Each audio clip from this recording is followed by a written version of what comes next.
After I built Alhambra Palace in a detailed simulation in the old Stronghold Crusader in this video, which was an impressive video that I encourage you to see, in which I said, however, the palace stretched on the entire largest map in Stronghold Crusader, and I've been forced to shrink it a little and skip some details in the building to be able to fit it in a small map. But Firefly Studios surprised me after building this palace and while preparing this video with the demo of a Stronghold Crusader Definitive Edition, which very importantly will have a doubled size map. When this game is finally released, I will build that palace again in it and make another video. And that video has come now. I'll rebuild the entire Alhamra as close as possible to the real castle in Stronghold Crusader by observing the 3D images from Google Earth and use the equivalent structures and walls of the new Crusader Definitive Edition. After that, I'll besiege Alhamra myself, and trust me, this was one of the strangest, most epic battles that I've battled before. So welcome to Strongfort. In the previous build, starting the palace from the soldiers section, but on the new colossal map, I've started from the far opposite side, because the mountainous terrain here is supposedly harder to reach in the first place, and I want to project the soldiers section in the front to test its strength. Now, the free layout of the walls in this part of Alhamra that I couldn't simulate good enough in the small 400 maps of the original Stronghold Crusader still can't be built accurately in the yet isometric Crusader Definitive Edition. Thankfully, however, we have a large map to build the entire palace as best as possible within the game, and I have continued with the wall reaching the Sultan Tower and resumed building the outer wall with its defenses to the soldiers' castle, which actually was the first construction of Alhamra historically, and of course the hardest section of the entire building, not only for its strange mazes design, but also to take care of building functional ways for the soldiers to actually access these fortifications. Now, I'll skip some details in the building because I've already covered it in the first video of building Alhamra, which you can watch from the suggestions at the end of this one. We need to build the wall on the other side, and after a hard building of the soldiers' castle, I'm now extending the building until I reach Charles' Palace. With the same technique, I've simulated the palace with tall bricks of crenellations and simulated the circle in the center. After that, continue building the wall and the small square towers and the big gatehouse. Now, we have completed the outer structure of Alhamra, and we can continue working on the terrain. Of course, I know that the real Alhamra is much higher than the mountains in Stronghold Crusader, but we can do our best to simulate the mountain slope and plant the vegetation. After that, the work inside Alhamra was equally hard to simulate the many gorgeous decorations, from the natural trees to the carefully planted ones. But unfortunately, I couldn't simulate Banu Nasr's palaces. I had only medieval hovels to build instead. And after a long journey of building Alhamra, I've tried to build Ghirnata around it by building hovels and shops and designing the streets between them. But actually, when I looked at the massive 800 by 800 map and found that I need to repeat all of that work on this wide area, I knew that this video might take about a month to finish. It would take much longer than drawing Alhamra by my hand. And all of that building won't be properly functional, as the granary and stockpile will be far away. So I've cancelled that idea that will take massive unnecessary time and effort to focus on the legendary palace itself. Welcome to Alhamra. We have the strongest military quarters and the large square towers of Al-Andalus, with all of its specially crafted defenses, and the palace of Charles V in the center, with the iconic Sultan Tower, and the palaces of Banu Nasr, meaning the sons of Nasr, the beautiful gardens and bodies of water, with the 90-degree entrance gatehouse, and the defensive towers of Alhamra, every detail built with much care to simulate it from the original palace in Google Earth to the game's mechanics.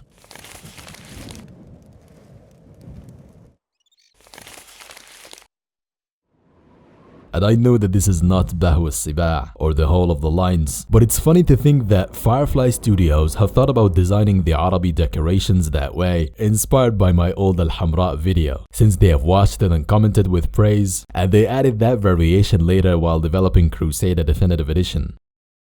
And now, as I said, here is the entire process of simulating Alhamra in the new Stronghold Crusader Definitive Edition.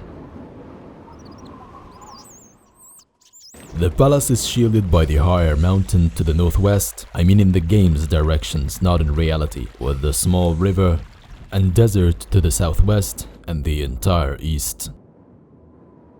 Now, a great castle like this must be heavily garrisoned. This is not a duke or a noble's castle, but the Sultanian citadel. So it's protected with around 200 Arabi archers and over 100 Amazigh skirmishers. The Amazigh are the original Badawi tribes of northwestern Africa, and they have served the rulers of the Maghreb and Al-Andalus. A squad of light cavalry with 33 Arabi infantry, and nearly 50 fire throwers of Arab and Amazigh, with 12 heavy Amazigh infantry of demolishers among the internal guards, and 4 war machines around the citadel, totaling around 400 units in the entire palace, if we counted the eunuchs and the doctors, all placed to guard and patrol on strategic positions around Alhamra's mazes. These preparations were because another Amir had arrived in Girnata from the southwest, and that villain is me right now, as I won't defend again against an AI, as I've already done it twice in the previous video. But now, I have gathered my blue army, and I've come to assault the Sultan's palace and take the rule from Banu Nasr for myself. With an army of 30 heavy camels, these Badawi warriors are like medieval tanks. They can shoot arrows and fight in close combat with heavy damage, with 2 men on the back of every single camel. A contingent of around 40 heavily armored Arabi infantry, armed with heavy Dimashqi swords, aka Damascus steel, and protected with large heavy round shields and chest protective armor. Behind them, more than 60 shielded Amazigh infantry, armed with heavy hammers that can easily destroy walls and smash armored enemies, and protected with a long Roman-like shield that can deflect arrows. 2 divisions of total 130 light Amazigh infantry. These desert warriors can never be underestimated. They are skilled in throwing fast, lethal javelins. On the right, I have the cavalry wing, which consists of around 50 horse archers and 30 light camels, with fighters armed with lances to protect the horse archers. On the left, we have around 130 Arabi bowmen and over 50 armored crossbowmen, some sappers, and 8 hashashin. An army totaling over 560 men. And I have marched closing on the citadel, with the heavy camels ahead and infantry in the center. Cavalry on the right wing, where the ground is better for riders. And heavy wing of crossbowmen on the left of my army.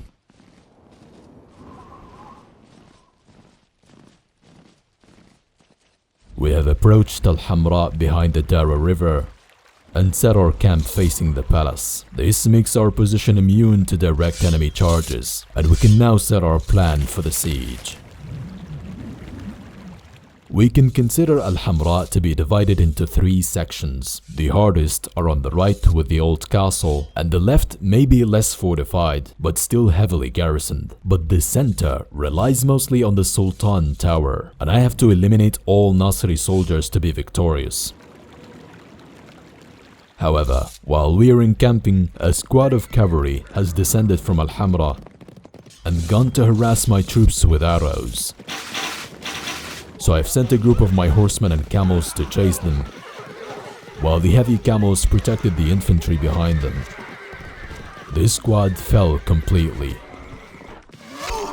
without any casualties in our ranks, just some injuries. Returning to the planning, I thought about exploiting the height of the mountain and send my left wing of crossbowmen under the shields of the demolishers to attack the edge of Alhamra, as a concentrated, strong force of armored crossbowmen will clear this section and sappers will punch through the wall, allowing the rest of the army to stream inside and take the fight slowly from the north to the south. But this is why the Nasiris have reinforced this section specifically. The problem with attacking Alhamra is that even if the walls were breached, there are no clear routes on the walls. We can't predict that laying a siege tower will automatically mean access to all sections, like traditional castles, which was the mistake of the attackers before, when they laid a siege tower on the wrong section, just to find no direct routes taking them to the keep, leading to the slaughter of the soldiers who had infiltrated. That's why I've chosen sappers to destroy the wall, as we will need to take the fight on the ground even inside the palace. So I've sent my left wing to cross the river and climb the mountain. They've marched with mixed divisions of shielded infantry and heavy damaging crossbowmen. They took up positions out of sight of the garrison hidden by the terrain elevation. The first assault started with these troops advancing towards Alhamra's edge, but they didn't walk in proper coordination on the rugged mountainous terrain, resulting in some crossbowmen entering the enemy's range of fire before the infantry shielded them. We are under attack! And the garrison's javelins had taken much of my men, while we couldn't shoot them on their high defenses, especially the hidden fire throwers, who launched surprise bombs. When I saw that this attack had failed miserably, I've quickly ordered the retreat of the survivors, who wasn't much of the original attacking force. Many of those who lost their shields were burned, penetrated by a javelin or shot by an arrow. This means the loss of my army's left wing under the disciplined defenses of the palace. But it does not necessarily mean the loss of the third of my army. We still have a dangerous force that can't be underestimated, which I will lead in a final do-or-die assault the next day. The next morning, I've sent my heavy camels to ford the river, securing the crossing of the rest of the army later. We have now built a trebuchet, but despite its very long range, it was still under the coverage of the very high artillery, and was destroyed before having a chance to hurt the Sultan's tower. So I've adapted quickly and switched to the tunnelers. Not sure if they can reach the high tower, but we have a battering ram to punch the tower. Now I've sent my camels with the first lines of infantry for the assault. And I didn't know that the camel riders can't shoot arrows while moving like horse archers. But we once again fell into the trap of hidden fire pots before I ordered the troops to retreat from their range. Our archers began exchanging arrows with the garrison, and the enemy countered with brutal force.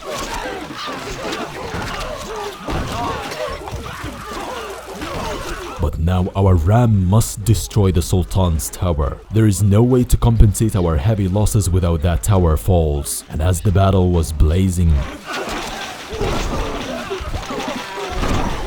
I have committed the rest of the army for the assault.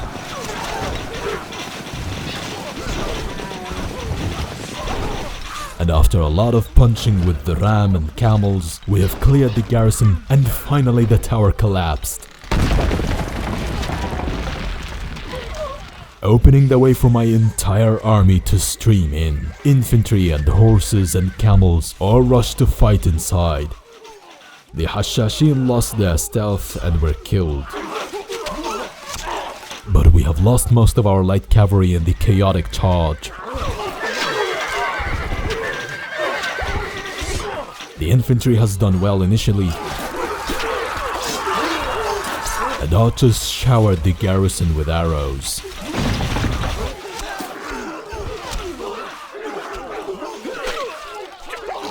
Meanwhile, some of the garrison despaired and ran out of the castle, while others stayed. However, At this point, I have realized that only these Arab infantry are all who left from my entire attacking army. The vast majority were slain. This means that we can only fight our way through the citadel only to survive.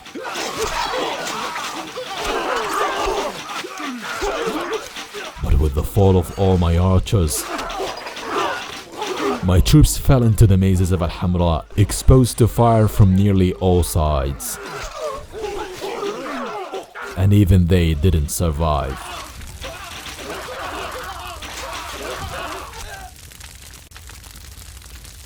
That was a terrible loss for my entire army inside Alhamra. We have literally lost far more when we hastily rushed inside the palace, thinking ourselves breached the usual castle, but the real suffering was waiting for my army inside. However, I am happy that I'm still alive to narrate to you my last siege. Surely I know that if I had more siege equipment, the siege may have been different, but as I said, the challenge with an eastern fortress like Alhamra is inside. And I am saying eastern referring to the cultural background of those who built it that way, as I have fallen into the trap of planning only the outside attack, not thinking properly about how we shall move inside the lines then. That's why the palace garrison lost about a third of them, but they annihilated my entire army. So I'm eager to read your thoughts and learn from your tactics in the comments, and now to discuss some comments from the previous videos. Fighter Big on the video Castle Build and the Epic Siege in Stronghold Definitive Edition says an interesting question. If you were a lord of a castle and had unlimited resources, what kind of fortress would you build? I think that forts or castles themselves were a solution for the limitation in resources, as they appeared heavily after the fall of the Roman Empire in Europe as a way for every lord or a duke to hold his small piece of land by building a formidable defensive fortification. But as you said, unlimited resources, I would do like a strong empire and build a massive economy that allows me to build a majestic army with which I'll conquer the world. If we looked historically, the Huns and the Mughal didn't build castles, but they destroyed countless ones. Funny Guy's Hun or Funny Guy Shun, I'm not sure, on building ideal castle and narrated siege in Stronghold DE says, did 70 people unsubscribed when I watched this video because I only see 30 subscribers? Not that I want to be negative, I enjoyed the content, I'm just curious. He means that I said, Strongfort channel has reached its first 100 subscribers. But that was actually a re-upload of an old video from my old channel that I've deleted for an unsolvable bug because I've changed my niche to gaming. But this new channel has performed very well, as an entirely new channel started in March 2026 according to the Roman calendar, and I was surprised when I saw the engagement that come faster than I thought, even faster than I could respond to the comments in the previous Stronghold 2 video. Your comments started coming after I've already recorded it and started editing, when nobody nearly was in this new channel, Strongfort. Nicholas Lombardo on the video The Art of War, Narrated Battles and Sieges in Stronghold 2 says, for a future game, you can use the terrain as a main part of your fortifications. It would save you massive amounts of stone, give you additional height advantage, and give you a larger space for expansion in the early build. Secondly, it goes on the territory would be protected by your archers if you purchase the land. The use of the terrain was exploited in today's video with Alhamra, as we saw how the Mongol on the very high Sultan Tower have destroyed the trebuchet. Thanks Nicholas for these valuable tips, and I'm sure that you'll see it implemented more in the coming Stronghold videos. Thank you guys for reaching this far. I'll wait to read your opinions in the comments. If you enjoyed this video, like it and subscribe to Strongfort channel so we can meet on the coming battlefield.